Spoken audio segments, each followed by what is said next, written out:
Hi everyone, I'm Jennifer from NestEgg. In this video, you're going to learn the 5 money habits that keep most folks poor. I've coached hundreds of clients on saving, paying off debt, and investing. And I can promise you, once you stop these 5 money habits that are keeping you broke, you'll see your account and saving balances skyrocket. To learn everything you need to know to increase wealth and build your 7-figure nest egg, hit the subscribe button. I'll be bringing you the best and latest money, saving, investment, and retirement advice from New York City every single Sunday evening. So who am I to tell you all this? Well, because I've lived it, I've learned it, and now I teach it. A bit of background on me, I grew up in an immigrant family with very little means. Started working full-time at age 16, put myself through NYU and Harvard Business School. And I spent about 20 years in finance. Now I coach and teach people how to escape the paycheck to paycheck cycle, how to pay off their debt, and how to live a debt-free, financially free life. So let's not waste any more time and dive right in. The first money habit that's keeping you poor is not knowing your spending triggers. So what does this mean? Your spending triggers are the situations, people, or things that cause you to spend too much money. Are you an emotional spender? Do you shop when you have a bad or super long day? Or does shopping simply make you feel better when you're upset or angry or stressed? Or is it groceries or eating out, birthdays, parties, maybe happy hours? Is it YOLO or FOMO? Fear of missing out can really hurt your wallet, my friend, so be careful of this one. Or perhaps for you, it's regular trips to the coffee shop, the Apple store, or the nail salon. Maybe it's the refusal to buy anything that's generic. Do you have a hard time saying no to your partner, your best friend, or perhaps your children or your parents? Saying no is hard, but there is a lot of power in no. Because saying no more often to the things that do not matter, that do not help you reach your money goals, allows you to say yes to the things that do matter, that will help you hit your financial targets. Saying no in my life has saved me lots of time and money, and it will do the same for you once you get into the habit of doing it. Do you know what your spending triggers are? Drop me a comment in the box below. I'd love to hear from you. Now, the second money habit that's keeping you poor is having too many forms of payment. The more complicated your finances are, the harder it is to keep track of your money and where it's going. And the harder it will be to stop the overspending.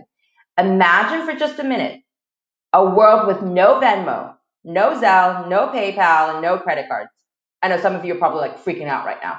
Everybody would have to pay cash for everything they wanted to buy.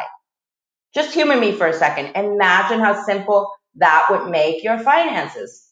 The more electronic payment methods, credit cards, and loans you have, the more complex and confusing everything gets. Before you know it, you're spending money on 6 different credit cards with different balances. You're sending $10 to Olivia on Venmo. You're sending $20 to Ben via PayPal, and maybe $30 to Jack via Zelle. You can see how quickly this all adds up. When I ask my clients to track all their Venmo, Zelle, and PayPal transfers, most of them are shocked at the hundreds and thousands of dollars that they spend every month. And they usually have no idea on what, because the amounts are generally really small. There's just a lot of them. So reduce the number of payment methods you have, whether that's Venmo, Zelle, PayPal, or just the number of credit cards. This is one of the first things I do with every single one of my coaching clients and every single one of our students. The more accounts and cards you have, the more holes there are for your money to leak out of your pocket. You'll find that having fewer accounts makes tracking your spending that much quicker and easier. It'll also help you save a ton of money because you'll have a better sense of where everything is going, where the drainage is. Now, let's talk about the third money habit that's keeping your bank account empty. And that is not paying off your credit card debt every month. I don't think it's any secret that credit card debt is bad news. The high interest rates that you are paying are literally robbing you poor every month. In fact, the interest rates are so high that unless you make a dedicated effort to pay them off, you could remain in credit card debt forever. Credit card debt is one of the worst enemies of financial success. It's just one level above payday and title loans and loan sharks. In fact, credit card debt is one of the main reasons that nearly 80% of Americans live paycheck to paycheck. So pay off those credit card debts.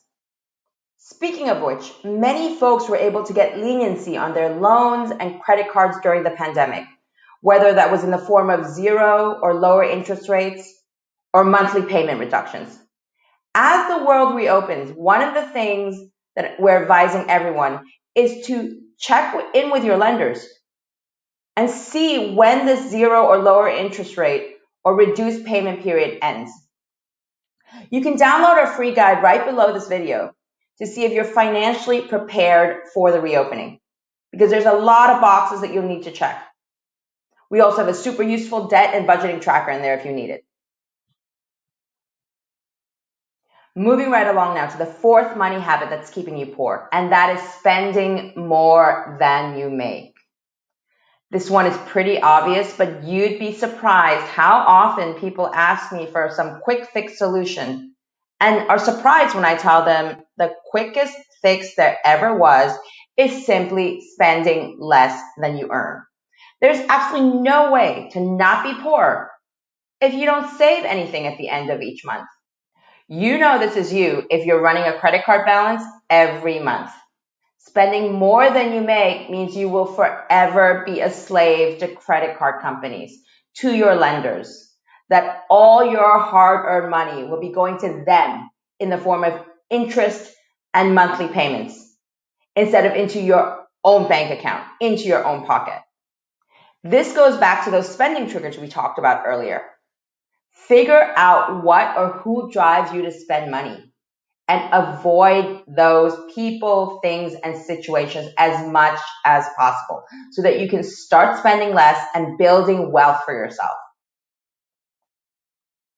This leads nicely into the fifth money habit that needs to be changed, and that is not paying yourself first.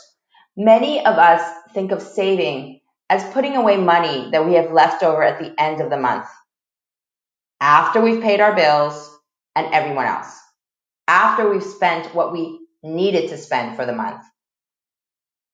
Which is why most Americans are broke. This is probably what we saw our parents do growing up, and over the years, that's what we thought we should also do. Paying yourself first, on the other hand, means you save for yourself, your emergency fund, your retirement, then your bills, and then everyone else that you owe. Only then do you start spending from what's left over. For those of you that max out your company retirement match, you're already paying yourself first. Now you need to start doing this for all the other things that you want to save for in your life. Paying yourself first is the golden rule of personal finance and the surefire way to grow your savings and build your wealth. You work so hard day in and day out for your money. It should be going to you and your future first, not other banks, not to other people, and not to other things. Otherwise, you will always be poor. The best way to pay yourself first is to automate as much of your savings as possible. Ask your human resources department if they can transfer a certain percentage of your salary to your savings account every month, and then the rest of it to your checking account for your bills and spending. This is relatively simple for most companies to do, but if it's not possible, you can do this yourself via your bank by transferring a set amount of savings the day after your paycheck hits. I'm sure many of you are watching this and wondering, shouldn't I have a budget? And the answer is yes, you absolutely should have a budget. But remember, a budget is simply a tool. The best budget in the world, playing around with all your numbers as often as you can, will not help your financial situation if you don't change these money habits that are making you poor first.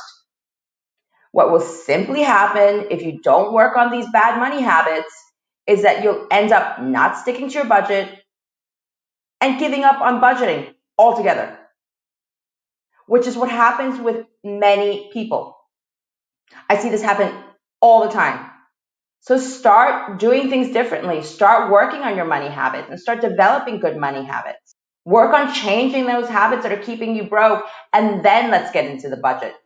Don't worry, we're going to be spending a lot of time talking about budgeting over the next few months. In fact, your budget and I will be your best financial friend in no time. All right, guys, if you enjoyed this video, give us a like and hit the subscribe button. You'll get notified every time we post a new money saving, wealth building video here. It'll also really help with the YouTube algorithm.